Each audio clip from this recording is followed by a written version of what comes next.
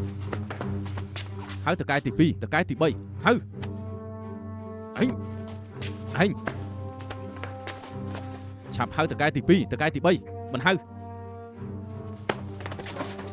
ពួកឯងលែងចង់ស៊ីបាយឈិញហ្វុងនៀនទៀតហើយមែនទេបើឲ្យយើងហៅមនុស្សថោកទាបនេះថាតកែពួកយើងសុកចិត្តមិនស៊ីបាយនេះ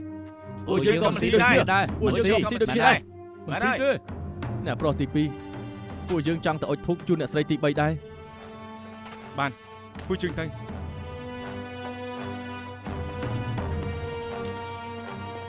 ពួកឯងត្រូវបញ្ឈប់ហើយស្អែកមិនចាំបាច់មកធ្វើការទេ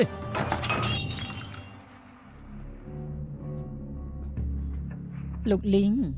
លោកក៏ឃើញដែរពួកយើងឈរលើទូកតែមួយដាច់ខាតកុំឲ្យឈិញហ្វុងនៀនជ្រួលច្បល់សំលោកប្រាប់បងប្រុសបន្តិចទៅថាឲ្យជួយរកខុសត្រូវឲ្យពួកយើងប្រកាសថាពាក្យបណ្ដាំទី2គ្មានប្រសិទ្ធភាពគ្រប់យ៉ាងត្រូវធ្វើតាមពាក្យបណ្ដាំទី1អ្នកស្រីធំទុកចិត្តចុះខ្ញុំច្បាស់ជាប្រាប់បងប្រុសខ្ញុំអរគុណហើយ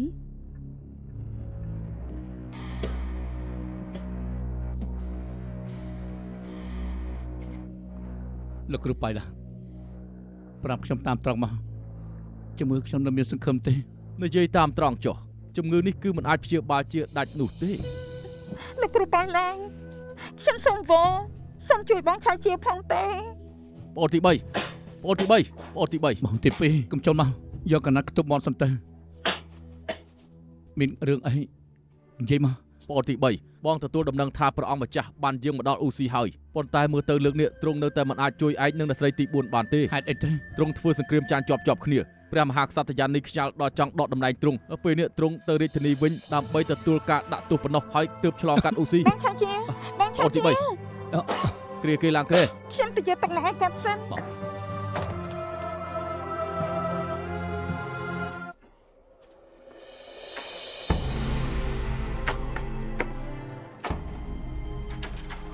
បងឆាជាមកផឹកថ្នាំ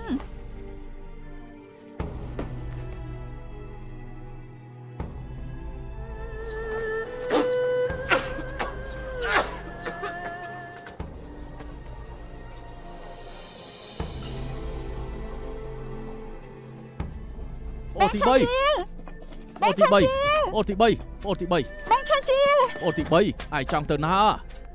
ទៅរកនៅស្រីទី4បងឆាជាស្ដាប់ខ្ញុំបងទៅវិញសម្រាប់ទៅស្ថានភាពបងអញ្ចឹងជួយអ្នកស្រីទី4មិនបានទេមិនហើយខ្វល់ពីខ្ញុំអីអូទី3អ្នកស្រីទី3គាត់ទៅបានសុខហើយប៉ៅឈីនាងកាត់ចិត្តទៅណាព្រះអង្គម្ចាស់អរព្រះគុណហើយយើងពិតជាមិនស្ងប់ចិត្តមែនអ្នកស្រីទី3បថុយនឹងក្របផ្លោងយកលិខិតរាសទៅជួបយើងតែយើងបែរជាស្អីក៏ជួយមិនបានហើយនៅនាំឲ្យគាត់ពាក់លីទៀតកុំចឹងអីពួកយើងសិតតែយល់ព្រះអង្គម្ចាស់យើងមកហើយសូមគោរពព្រះម្ចាស់មិនបាច់គួរសមទេម៉ៃទី4កម្មករទាំងអស់នឹងតកែឈិនមានបំណងចង់មកឲ្យធូបជូនអ្នកម៉ែអរគុណអ្នកទាំងអស់គ្នាហើយហេអ្នកស្រីទី4ដល់ពេលហើយ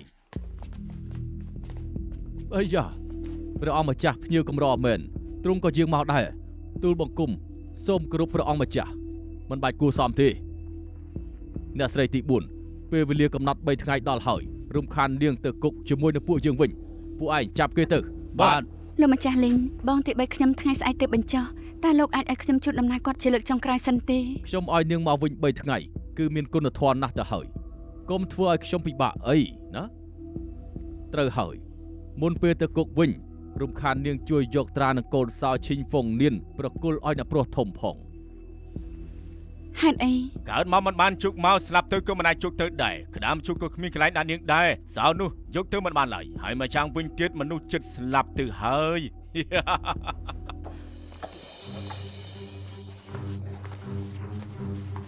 អ្នកស្រីទី4ជិតស្លាប់មែនប៉ុន្តែក៏ជារឿងប្រមាណឆ្នាំដែរគឺស្លាប់ដោយមានកូនពេញផ្ទះជូនដំណើរទៅវិញទៅស្ងប់ចិត្តប៉ុណ្ណឹងល្អហើយ ឆាជាវឯងមកចាំពេលល្អណាស់ពួកឯងឆាប់ចាប់គេទៅវិញទៅ ជប់សិនលោកម្ចាស់លីងហេតុអីក៏ត្រូវចាប់ខ្ញុំមានទោសអីទៅអ្នកស្រីទី4មានទោសស្អីទៅ ឯងឈឺដល់ឡប់ហើយពួកឯងបះបោពួកឯងគឺចៅក្បត់ ពួកយើងបាក់បោពួកយើងស្មោះត្រង់រាជការខ្លាំងណាស់ពួកយើងលះបង់ដើម្បីមហាឆេងច្រើនណាស់ពួកយើងបាក់បោពួកឯងទើបបាក់បោមិនត្រូវឆ្កែឯងនេះទើបបាក់បោហើយកូនអាកន្តញ្ញូនេះទើបបាក់បោពិតប្រាកដ ឯងឈួតហើយ មិនទទួលខ្លួនថាចៅក្បត់ទៀតបងទី2 ឯងធ្វើអីហ្នឹង អូចៅរួមវិញមក ហើយ ឃើញទេសក់ក្រងគេគឺខ្លាយចៅរួមវិញមិនទាន់ចូលក្រុងផងគេក៏បានកាត់សក់ក្រងចៅទៅហើយទាំងអស់គ្នាមើលទៅ អូឆ្កែរំវិញឆ្កែរំវិញ ចាប់ឆាយជើងភ្លាមទៅ ត្រីចង្រៃឯងនេះចាប់យើងធ្វើអីគឺពួកអាចៅរួមវិញនៅក្រៅក្រុងគឺមិនទាន់បាញ់មួយគ្រាប់ផងឯងបាននាំកូនប្រពន្ធរត់បាត់អស់ទៅហើយអ្នកក្បត់មែនទែនគឺឯងនៅមានឯងទៀតសុទ្ធទៅហៅចៅរួមវិញថាជាបងប្អូននៅថាស្លៀកខោមួយពីរនាក់ទៀតប្រាក់ស្ដេចសល់10សេនក៏ចែកគ្នាចាយគេចូលក្រុងភ្លាមក៏ឲ្យឯងធ្វើជាមេក្រុមឯង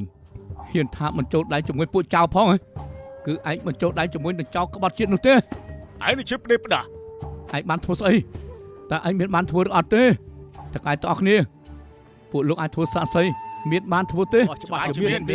ក្បាលរបស់សេនាប្រមុខចៅទៅបដោះត្រូវហើយគេនៅទាថ្លៃការពារពីពួកយើងទៀតហើយនៅចាប់ប្រពន្ធកូនពួកយើងគម្រាមពួកយើងទៀតឆាប់ចាប់គេភ្លាមបើមានអ្នករៀបរៀងត្រូវតែសម្លាប់ភ្លាមនៅស្ងៀម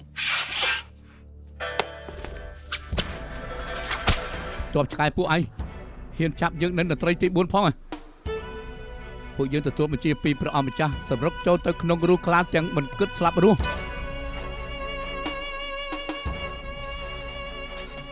ព្រះអង្គម្ចាស់សូមលើកលែងទោសផងដែលបង្ហាញសមត្ថភាពពិតមិនទាន់ទទួលការអនុញ្ញាតពីទ្រង់ពួកចាស់ក្បត់ឯងទាំងនេះបើមិនយើងនៅនត្រីទី4ធ្វើជារនុកក្នុងមហាឆេងពួកឯងមិននឹងអាចត្រឡប់មកអូស៊ីវិញបើមិននត្រីទី4បន្ថយស្លាប់សម្រាប់សេនាប្រមុខឆ្កែនោះទេអូស៊ីនៅត្រូវពួកចៅរុំវិញនោះសម្រាប់ចៅខ្ទេចទីអត់ទៅហើយនត្រីទី4ប្រាប់ពួកគេទៅថាសេនាប្រមុខនោះស្លាប់ដោយរបៀបម៉េចហើយមុនពេលស្លាប់គេនិយាយស្អីខ្លះទៅ សេនាប្រមុខនោះថាខ្លួនត្រូវធ្វើសង្គ្រាមនឹងមហាឆេងដល់ទីបំផុតបើវាយមិនឈ្នះនឹងប្រើយុទ្ធសាស្ត្រកំទេចត្រូវសម្លាប់ដុតនឹងប្លន់ឲ្យអស់សូម្បីស្មៅមួយដើមក៏មិនទុកឲ្យមហាឆេងដែរ គេមិនទាន់និយាយចប់ផងនៅត្រីទី4ក៏យកកភ្លើងមួយដើមចុងចំជ្រៀតផ្ការបស់គេដូច្នេះចិញ្ចើមក៏មិនជ្រួញភ្នែកក៏មិនព្រិចបាញ់មួយគ្រាប់ភងចំគេបើអ្នកទាំងអស់គ្នាមិនជឿអាចជិះសាកសពសេនាប្រមុខឆ្កែនោះមកមើលទៅថាគេស្លាប់ដោយសារគ្រាប់កំភ្លើងចំស្នៀតផ្កាខាងស្ដាំដែរទេ ពួកហេតុពិតមែនជើងទ្រាំនេះបានហើយទុកឲ្យជើងដាក់ខ្សែទេចោះទៅ ឯងចង់ធ្វើស្អីសម្រាប់បបិទ្ធមន់ឯងគិចពីយើងហីយើងធ្វើដើម្បីការពាររាជការព្រោះតែយើងស្មោះត្រង់នឹងជាតិទើបឆ្លងរោគមួយនេះឯងបែរជាស្អប់ខ្ពើមយើង ឯងស្មោះត្រង់នឹងរាជការទាំងអស់គ្នាកុំស្ដាប់គេអីយើងត្រូវឯងនឹងចៅរំវិញនោះចាប់ជោគទៅបំរើអ្នកជំងឺនៅទីនោះ នេះឯងក៏ហត់ទេយើងត្រូវពួកចៅរំវិញបោះអាក្រាតសមាសភាពពិតហើយបោះយើងទៅកន្លែងដែលអ្នកជំងឺទាំងអស់នោះមានគឺយើងមិនជួបនឹងឯងទាំងអស់គ្នាធ្លាប់ឮទេហើយទាំងអស់គ្នាមានឃើញគេបំរើអ្នកជំងឺទាំងអស់នោះទេ អត់ទេមិនដែលឃើញទេលោកគ្រូប៉ៃឡាងលោកគ្រូគឺជាអ្នកកាន់សាសនាមិនអាចខកបានឡើយនិយាយទៅពេលដែលលោកគ្រូទៅព្យាបាលអ្នកទាំងនោះ បានឃើញខ្ញុំដែរទេឆ្លើយមក អត់ទេមិនដែលជួបឯងទេខ្ញុំបានជួបតែលោកឆាយជាវប៉ុណ្ណោះ លោកនឹងស្លាប់ជាមិនខានទេនឹងត្រូវព្រះប្រាមុខហើយ យើងបរាមុខតែមនុស្សអាក្រក់ទេមិនពីនៃមនុស្សល្អឡើយ ឯងទៅស្លាប់ ជប់ ទៅ រៀបឈប់ ជប់អ្នកចាំ យើង ហើយ អស់គ្នាស្ងាត់អ្នកស្រីទី4ឆាយជាវបើអ្នកទាំងពីរពិតជាទទួលបញ្ជាពីព្រះអង្គម្ចាស់ធ្វើជារនុកក្នុងមហាឆេងពិតមែនហេតុអីពេលពួកយើងចាប់ខ្លួនអ្នកទាំងពីរមិននិយាយហើយនៅព្រមទទួលទោសទៀតហើយព្រះអង្គម្ចាស់ហេតុអីក៏មិនប្រាប់ពួកយើងហេតុអីទៅលោកម្ចាស់សំណួរនេះទុកឲ្យយើងឆ្លើយបានទៀតយើងទទួលរាជបញ្ជាពីមហាក្សត្រយានីថាទោះយ៉ាងណាក៏ដោយត្រូវតែសម្លាប់ចោលរួមវែងនោះឲ្យអស់ហើយយើងរកអ្នកណាធ្វើរនុកក្នុងចាំបាច់ប្រាប់លោកដែរហើយមានច្បាប់កំណត់ត្រូវប្រើពេលណាដែរអញ្ចឹងយើងជប់នេះដេកពេលណាក៏ត្រូវប្រាប់លោកដែរហើយយើងចូលបង្គន់ពេលណាក៏ត្រូវប្រាប់លោកដែរមែនទេយើងចង់ប្រាប់អ្នកណាគឺយើងប្រាប់អ្នកនោះយើងចង់ចាំដល់ពេលនេះទើបប្រាប់គោលដៅគឺចង់បញ្ឆោតពោះចេញពីរូងឲ្យគ្រប់គ្នាបានឃើញឲ្យច្បាស់ពីមុខមាត់ពិតប្រាកដរបស់អាជនក្បត់ទាំងអស់នេះ ព្រះអង្គម្ចាស់មានព្រះបញ្ញាញាណមហាឆេងយឺនយូរអ្នកស្រីទី4បកកាយក្លាហាន ព្រះអង្គមានព្រះបញ្ញាញាណព្រះអង្គមានព្រះបញ្ញាញាណព្រះអង្គមានព្រះបញ្ញាញាណ ព្រះអង្គម្ចាស់ពេលនេះទ្រង់មិនដូចពីមុនទៀតឡើយហេតុអីក៏មិនកិច្ចខ្លួនរកកន្លែងសោយសុខទៅចាំបាច់ចេញមុខជំនួសពីអ្នកនេះធ្វើអីហើយកុំនិយាយច្រើនយើងទុកពេលឯង2ថ្ងៃសរសេរលិខិតទៅផ្នែកព្រហ្មទណ្ឌ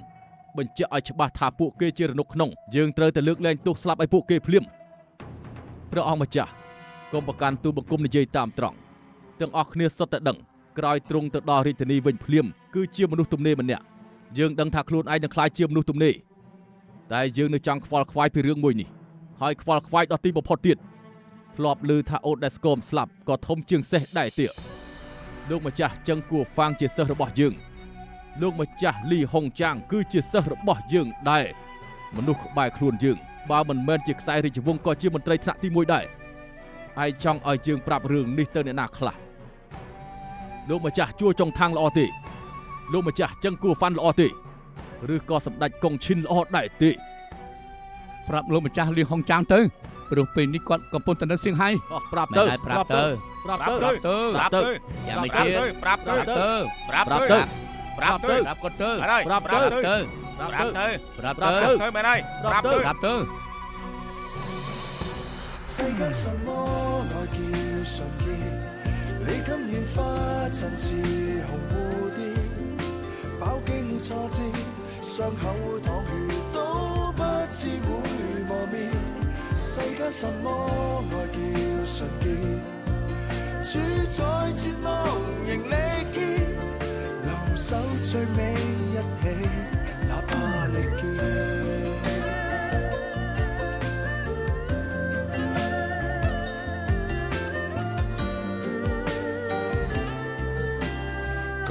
暢飲河邊秀美，就一闕曲傳千里。這樣隨着清風而悠。